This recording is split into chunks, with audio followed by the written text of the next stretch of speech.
Everybody, it finally happened. Trae Young is a Washington Wizard. And today we're going to talk about every aspect of it, the trade itself, how it looks for the Wizards, how it looks for the Hawks. So get in, get strapped, let's get ready to go. First and foremost, I have to say this to Will Dawkins, who is the Washington Wizards general manager. I want to shake your hand. You managed to get one of the greatest players in Atlanta Hawks franchise history, and you pretty much gave up nothing. You gave a inferior player who's also older in CJ McCollum. Cool. Expiring contract. Cool. And Corey Kispert. Corey Kispert, nice role player. Are any of us moved by him being gone, especially from the Wizards? No. And you got Trae Young out of that? Now you're probably asking, why did the Hawks even do this? Why do you give Trae Young away for nothing? And that's a two-part question, because giving away Trae Young, ultimately speaking, the Trae Young era, it's over. 2021, they went on to the Eastern Conference Finals. They beat the Sixers team when Ben Simmons had his meltdown. And, I feel most fans were hyped about that, especially Hawks fans, but we all saw that was kind of like a once-in-a-history kind of run, and you really need to build a better foundation to make it back. And Trae Young said, we're tired of the regular season. Well, look what happened, buddy. You can't make the playoffs. But anyway, this is not a hate. Just not hate on Trae Young. Nevertheless, they consistently couldn't build a team strong enough to make it past play-in games. And ultimately speaking, you luck out. You get the first pick with Zachary Risache, and that was kind of the final Hail Mary. Can we make Trae Young's time in Atlanta work? Spoilers: you can't. Zachary Risache, maybe on another team he can work it out, but on the Hawks, at least so far, he couldn't make it happen, and that's okay.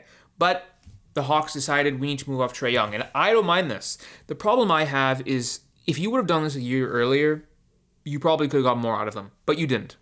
That happens. The problem now lies in is you couldn't get one singular pick for Trae Young. This guy was averaging 30 and 10 not that long ago. He now just went for an aging CJ McCollum with 1 year left and Corey Kispert. You couldn't get a second round pick? Will Dawkins, Washington Wizards GM, I love you, man. I wish you were the Lakers GM as a Lakers fan. But that's a whole nother thing. For the Wizards, you might be wondering, well, why do this? Did Trae Young help you? He's not a young, emerging player, but that doesn't matter. Trae Young, at this point, really is kind of the guy. He's kind of like a vet, even though he's only 27. He's going to come in. He's going to look at the Wizards' current players and go, all right, Alexander Sarr, I'm going to really teach you how to play with a point guard. You've been mixing well with CJ McCollum. Let me show you what I can do for you. Trae Young, we know he can help play make. Trae Young, he'll get the ball going. So Trae Young will be able to help facilitate these younger guys and their futures. Bilal Coulibaly, the creation that he will provide will be impeccable. And he can help develop any future point guards they get.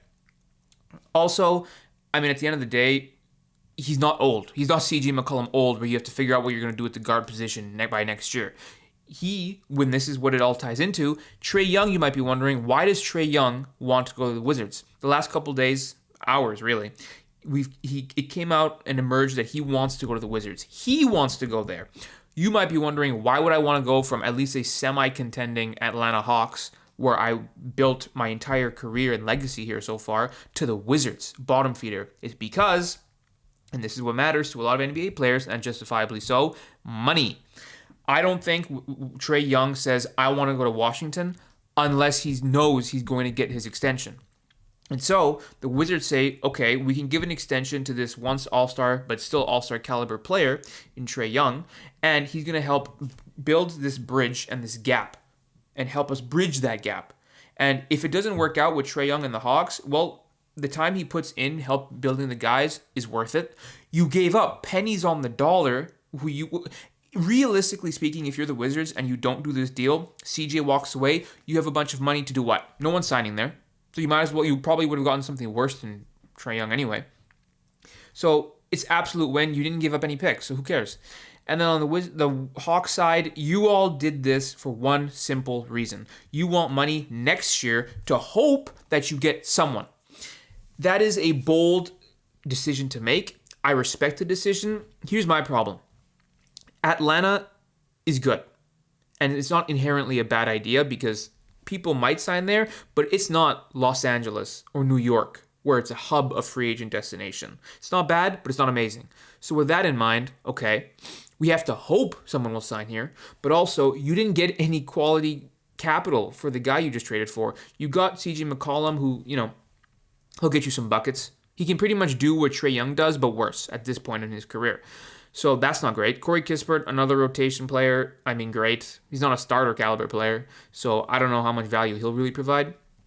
But nevertheless, I just don't like you didn't get any picks out of this. I mean, CJ's averaging a cool 19 points, 45% from the field, 40% from three is pretty good. But like Trae Young, he was kind of having this whiffy down year, and he's still shooting pretty much. He's putting up better numbers than CJ, but without quite as the efficiency, which of course matters because Trae Young's not providing you any defense, which is why they're trading him ultimately. But Corey Kispert, he's averaging 9, an efficient 9, 50-40, cool. Ultimately speaking, I wonder how this trade will look, and we cannot look at this trade at face value. This is not a trade where we'll know the winners in the next coming months. This is a trade where we're going to look back at 3 years from now and go, they won because Atlanta won because they took the risk, they signed a big player with that cap that they unlocked, and they won. Or we're going to look at the Washington Wizards and say, they got Trae Young for chips and pennies on the dollar, and look where they are now. Alexander Sarr with Trae Young has emerged as his top 2 duo, or this great duo, and they're cooking in Washington. I don't know the answer to that. I think this in the long run will benefit the Wizards more than the Hawks, but we'll see. The only question I wonder is, wow, in 2021, let's say, if you told me Luka would no longer be a Maverick and Trae Young would no longer be a Hawk, and combined they both got 1 first-round pick, I would laugh. But look at the world we live in. That's the NBA for you. It's a gift that keeps on giving. Let me know in the comments what you guys think about this trade. Leave a like, subscribe. Thanks for watching.